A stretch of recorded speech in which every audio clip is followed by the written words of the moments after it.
Peter's life started when it happened from so just like us Christian, our personal life starts when we surrender our life to Jesus.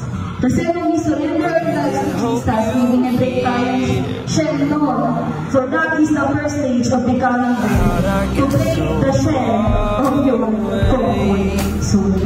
But the main purpose of the comfort stage is to kumain ng kumain. In that main purpose of the comfort where he is not just eating, he is actually preparing. So let's talk about Peter's stage. Hindi lang siya sa kumain. Pinipapay niya yung sarili niya doon sa transformation na magagawa.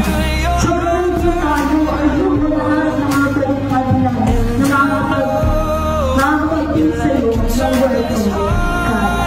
And this po is the blue flag stage. It is the dying to self stage para sa atin. So we Christians, we need to die to ourselves. And the dying to self down is express the true essence of a Christian life.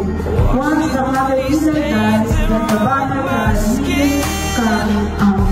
So after that, pinapakalaman ng Israel ang pagpagdating mababagpang nila sa Israel, minayo sa stage, and then now, we will what you will. So you will enjoy the fruit of your labor.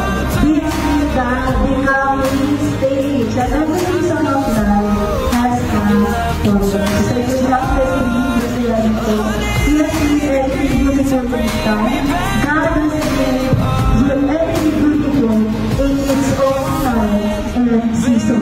So hindi lang yung butterfly stage yung maganda. Yung taking the shell stage, yung coming stage, yung preparing stage, and then coming to self stage. Lahat yun maganda. Kasi lahat yun beautiful. So sa kanya lahat naman it is with us. And you need that to bring your